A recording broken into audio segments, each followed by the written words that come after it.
Welcome back to the channel, you guys. It is Comic Kid here again, and yes, I have been gone for a while. Basically, life has continued to happen. I have had a ton of other responsibilities to prioritize and take care of, including my personal health, and I'm gonna be fine, but if you've been wondering where I've been, I have been dealing with life. I've also been working on some other short films with some friends, and so I will hopefully have some other projects to show y'all soon.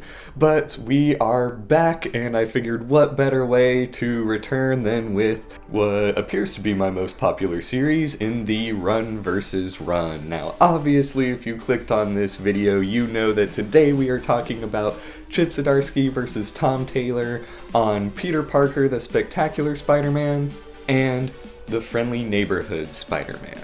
Now, even though these series do have two radically different names, both do still involve Spider-Man, and both runs did come out sort of back-to-back with each other.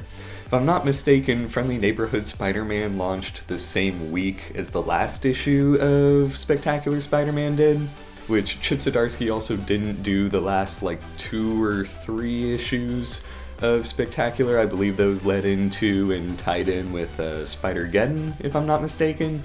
I could be wrong there. But Chip Zdarsky wrote Spectacular Spider-Man for a total of 20 issues and stopped at 310, whereas Tom Taylor wrote it for 14 issues and did 1 through 14. Zdarsky's was a little weird. They started it back at 1 and then reset the number to the legacy titling. And this was also before they did the dual numbering thing, and so in my collection it jumps from 6 to 297, and it's annoying. But regardless, both of these authors have done some wonderful, wonderful work on their respective Spider-Man titles.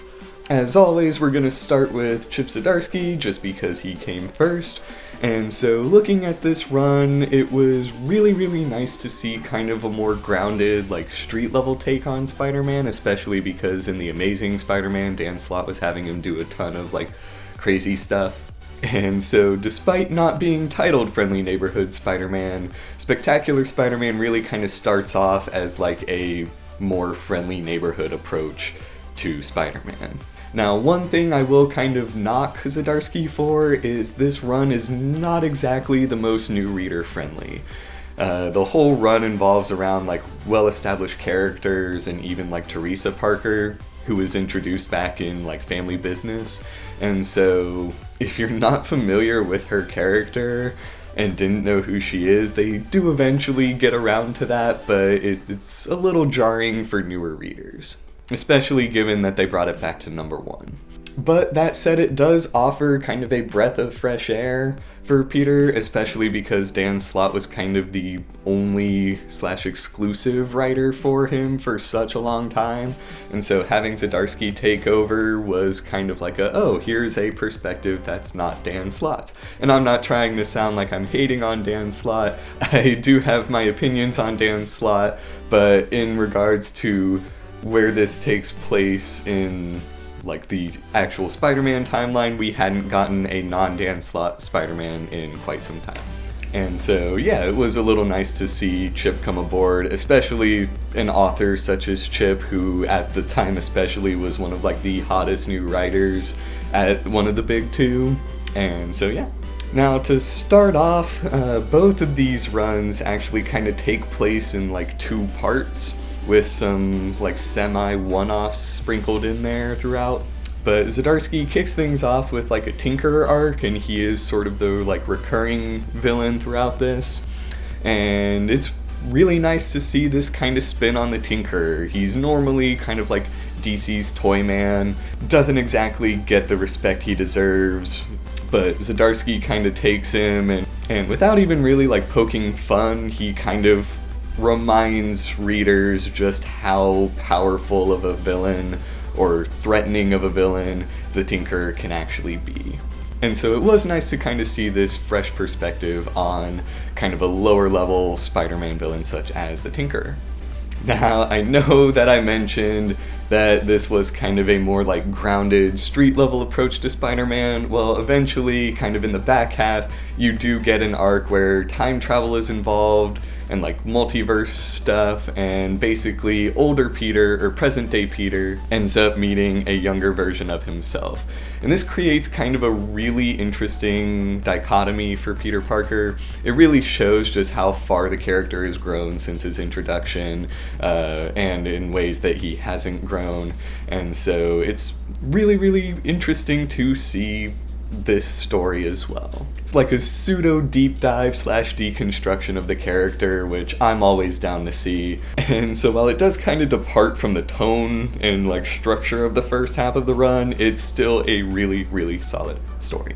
And then I did forget to mention, but in regards to the Tinker stuff as well, while I did think it was a good and enjoyable story, I do also think that there are better Spider-Man stories out there. Where Zdarsky really comes to shine is when it comes to showing his understanding of Spider-Man and his supporting cast. Like, one of the best issues in this entire run is, I believe, issue 6, where he just sits down and just has a conversation with J. Jonah Jameson.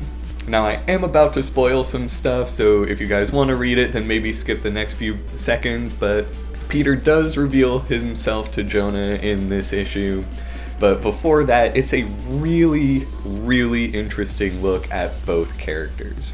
Throughout their discussion, you get a lot of interesting points from Jonah, and it really makes such a hateable character just instantly likable. It's incredible to me that Zdarsky can do this, and for me, at least, Jonah's always been the character that I love to hate. And like, even when he's a good guy, you'll be like, oh, I like him for like 2 seconds, and then he'll turn around and do something else.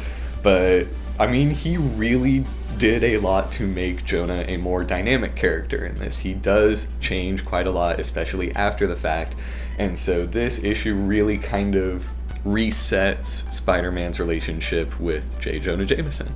And then even as the run continues, you kind of see the rippling effect of that. I love the fact that they didn't just bring it back to the status quo and whatnot. No, like, Jonah is like, I'm helping Spider-Man, like I'm his new sidekick, and it's wonderful stuff. And even today, his relationship with Jonah, while still a little rocky at times, is at least a more positive and open one. Now, for me, the sort of cherry on top of Zdarsky's run is his last issue in number 310. Basically, you have a documentary filmmaker going around New York asking people what they think of Spider-Man, and this is one of the most flawlessly executed issues of Spider-Man that I could possibly think of. Like, if there were any single issue of Spider-Man that I could recommend to someone to get them into it, it would be this one, because it is just so well done. And Zdarsky does the art himself in this, and it's phenomenal. It's spectacular. Get it? Okay. This is why I took such a long break. But you have this documentary filmmaker going around getting New York's perspective on Spider-Man, and you see people that love him, people that hate him, people who have been saved by him, people who have watched him save other people, and it's so, so, so good. And I, again, don't want to spoil too much, but the reveal at the end is incredible. So I do applaud Chip Zdarsky for ending on such a high note. Now, I did mention that Zdarsky himself did the art for the final issue, but for the most part, Adam Kubert is actually involved on the art. Zdarsky did work with a few other artists in his 20 issues, but Adam Kubert is really kind of the main one on this, and so, I mean, it's Adam Kubert. The Kuberts are all incredible. I have no knocks against the art on this run. But we will now go ahead and look into the Tom Taylor Friendly Neighborhood run. Now, much like Zdarsky and Kubert, Taylor did work with a few other artists, but Juan Cabal was the one that he worked with most often, and I think Cabal did like 90% of the series. I think there might have been like 2 or 3 issues where he wasn't on the art. And as far as Cabal versus Kubert, I don't really have a preference there. I think both of them draw a wonderful, wonderful Spider-Man. As far as their other people go, and like Peter Parker's, it's just a personal preference sort of thing. But at no point in either of these runs would I say the art hindered the story or really added to it or anything like that. For the most part, both Kubert's and Caval's art fit their respective stories wonderfully. Now, while Zdarsky kind of brought Spider-Man back to like a street level hero, Taylor really takes the friendly neighborhood aspect literally and makes him a friendly neighborhood Spider-Man. And right from the first issue, I just loved how he did the thing where someone tries to pay him and he rejects the money. And just seeing his inner monologue where he's like, I could take this, I'm broke, I could pay rent, it's not a hindrance to them, they offered, I didn't ask. You see the kind of mental gymnastics that he goes through with this. But I absolutely love the fact that in the end he chose not to take it and instead is like, actually, go give it to these people on the street here. They need it more than I do. And so not only does it show that Spider-Man knows the neighborhood and knows the people in his neighborhood, but he's still doing everything in his power to help them. And then not only did these people honor their word and actually give the money to the people that Spider-Man asked him to, but then they turn around and buy him lunch with the money that they were given from the guy he saved, if all that made sense. And so issue 1 is just a wonderful, wonderful start, in my opinion, and really kind of emphasizes the name Friendly Neighborhood Spider-Man. Now, before we get too much further into that, the sort of main recurring conflict in Tom Taylor's run is with Under York. There's effectively 2 parts to Taylor's run as well, and the Under York part plays a factor in both of them. Now, this also has ties to like Kingpin and a few things that happen above New York, and so while Zdarsky's run eventually got to the weird and wacky, Taylor always kind of kept that at the forefront of the conflict, which neither of them were too weird or wacky in regards to like how comics can be, but for another kind of like grounded, realistic approach to Spider-Man, the Under York is definitely the weirdest and wackiest portion of it. Now, also like with Zdarsky's, I don't feel like the Under York stuff in particular was anything like too special in regards to Spider-Man, but where he really shines, like I mentioned earlier, is in the one-shots. In, I believe it's issue 8, they sort of adapt the kid who collects Spider-Man again, and it is just a heart-wrenchingly sad issue, and you have just so much fun reading it too that by the time you get to the end you just feel bad. And I think that's one of the great things that Tom Taylor can do, is really just toy with your emotions as a reader, and so I really like what he did here. There's also a kind of solo issue dedicated to Mary Jane, which is also wonderful.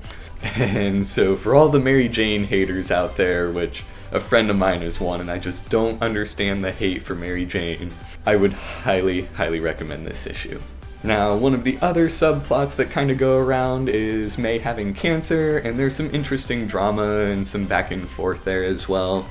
But given the way it ends in the run, I'm not sure that was the most necessary aspect. It is well executed and still a good, like, emotional story, but for all things that kind of create tension and suspense in this run, I maybe would have cut this one. I'm not sure. It's well done. It's well executed, but I'm not sure it was necessary. And so yeah.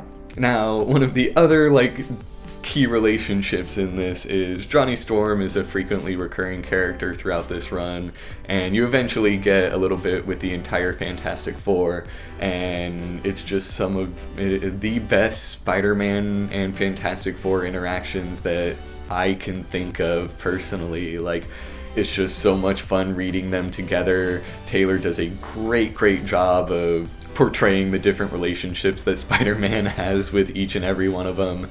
And the high five at the end, without spoiling too much, was like perfect. It was so good.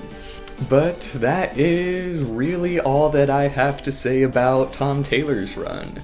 Now, as far as which one I prefer, I would highly recommend both of these. Now, I do feel like Zdarsky had like higher highs than Tom Taylor did, especially with the finale, but I also feel like he had lower lows. And at least for me, the Under York story was a bit more intriguing than the Tinker stuff in his run. As much as I loved what he did and respected what he did with the Tinker, the Under York stuff just was a bit more me, I guess. And so, yeah. I would probably say that Friendly Neighborhood is a bit more consistent in quality, whereas Zdarsky's was never bad at any point, but it did still have its ups and downs. But if you are a Spider-Man fan and want to read just some nice, simple, short runs for Spider-Man, both of these I cannot recommend enough. Now, at the moment, I do believe that both of them are out of print in trade, but they shouldn't be too hard to find, and I'm pretty sure my shop even has some back issues for both of them. But both of these runs are spectacular, amazing, ultimate Friendly Neighborhood, whatever you want to call them, and I highly recommend you guys check both of them out and let me know what you think of them. I'm always curious to see what you guys think and prefer and how our tastes vary and stuff like that as well. But that is it for today, you guys. As always, thank y'all so much for watching. I am hoping to be posting a lot more now that I should have some time off for a change. And so, yeah, as always, don't forget to hit like and subscribe. And I will be seeing y'all again real soon.